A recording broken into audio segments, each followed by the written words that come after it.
네, 안녕하세요. 텍스그램 세무회계입니다. 오늘은 정말 이 책의 마지막 편입니다. 증여세 알뜰 정보, 납세자가 자주 묻는 상담 사례 탑10 정리를 끝으로 이 책을 마무리 짓겠습니다. 1번, 할아버지가 손자의 교육비, 생활비 등을 부담한 경우 증여세가 과세되나요? 예전에 저도 이런 상담을 받은 적이 있는데요. 이는 크게 두 경우로 나뉩니다.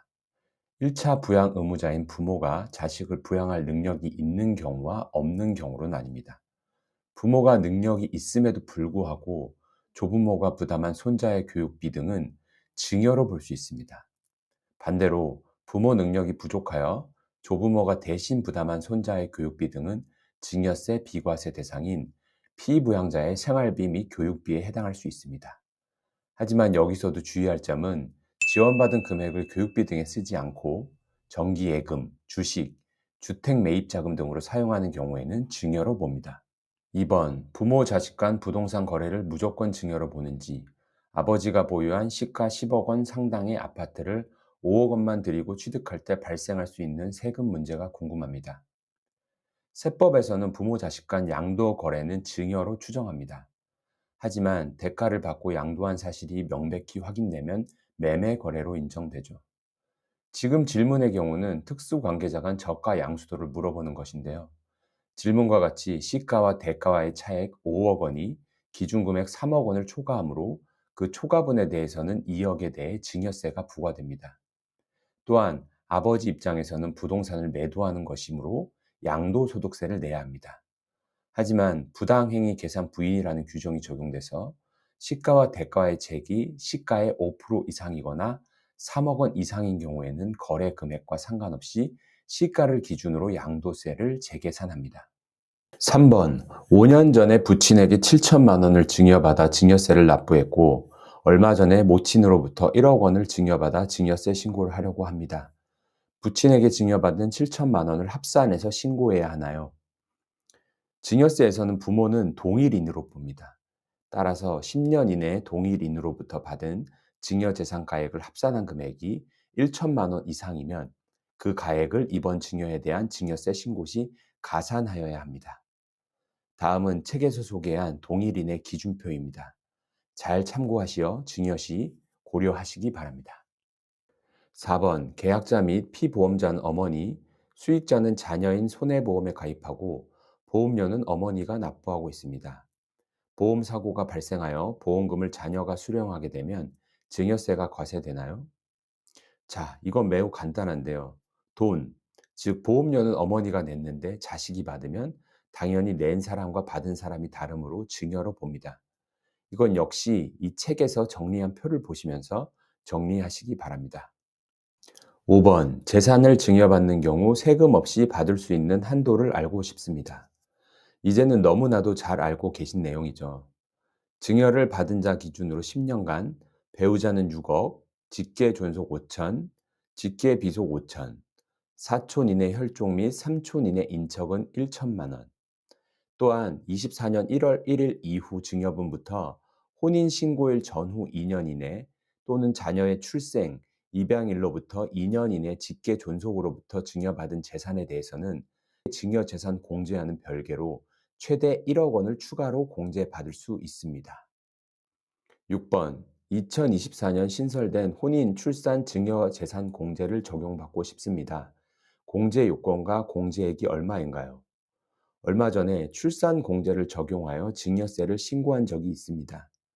거주자가 직계 존속으로부터 혼인일 전후 2년 이내에 증여를 받는 경우로서 증여일이 2024년 1월 1일 이후인 경우, 거주자가 직계 존속으로부터 자녀의 출생일 또는 입양일로부터 2년 이내에 증여를 받는 경우로서 증여일이 2024년 1월 1일 이후인 경우에 공제가 됩니다. 또한 혼인일은 혼인관계 증명서상 신고일, 출생일은 출생신고서상 출생일. 만일 혼인 시 1억 원을 공제받았다면 이후 출산 시에는 공제받을 수 없습니다. 혼인 공제는 초혼, 재혼 여부와는 무관하게 적용되며 출산 공제는 미혼인 상태에서 자녀를 출산하거나 입양하더라도 적용받을 수 있습니다. 증여재산은 반드시 현금일 필요는 없으며 채무 면제 이익, 부동산 무상 사용 이익 등 법에서 정한 재산을 제외하고는 일반적으로 증여받은 재산의 종류를 제한하지는 않습니다. 7번. 증여받은 재산을 증여세 신고 기한까지 반환하면 당초부터 증여가 없던 것으로 본다고 하던데 반환하면 증여세를 납부하지 않아도 되나요?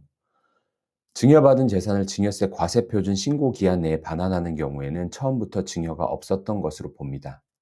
다만 금전은 제외하는 것이므로 당초 증여와 반환분 모두 증여세 과세 대상이 됩니다. 다음은 상속세 및 증여세법 집행기준에서 표로 정리한 내용입니다. 참고하시기 바랍니다. 8번. 아버지 명의 주택에서 아버지와 전세 계약을 맺고 보증금을 지급한 후 세입자가 거주하고 있습니다. 이 주택을 증여받으려고 하는데 증여받는 주택 가격에서 보증금이 차감되나요? 네, 부담부 증여를 말하는 것인데요. 증여일 현재 증여재산에 담보된 증여자의 채무로서 수중자가 인수한 사실이 입증된 때에는 그 채무액을 차감한 금액을 증여세 과세가액으로 하는 것이며 수중자가 인수한 증여자의 채무액에 대해서는 증여자에게 양도소득세가 과세되는 것입니다.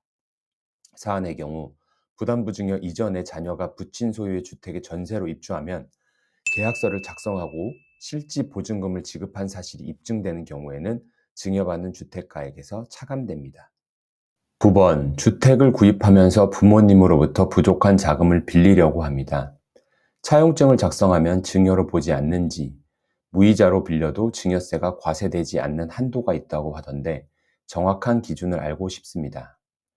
자녀와 부모 간에는 원칙적으로 금전 소비 대차가 인정되지 않아 증여세 과세 대상이나 사실상 금전 소비 대차 계약에 의하여 자금을 차입하여 사용하고 추후 이를 변제하는 사실이 이자 및 원금 상환 등으로 확인되는 경우에만 증여세 과세 대상에 해당하지 아니합니다.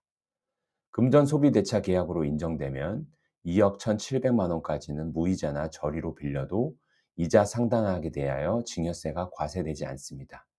왜냐하면 금전을 무이자 또는 적정 이자율보다 저리로 빌려 계산한 증여재산가액이 1천만 원 이상이면 증여세가 과세되고 1천만 원 미만이면 과세가 되지 않기 때문입니다. 10번. 자녀 명의 정기 적금 계좌를 만들어 부모가 증여 목적으로 매월 일정액을 불입하는 경우 불입할 때마다 증여세 신고를 해야 하나요? 원칙은 입금한 때마다 증여를 한 것으로 모아 그 불이익액을 증여재산가액으로 하여 증여세를 신고해야 합니다.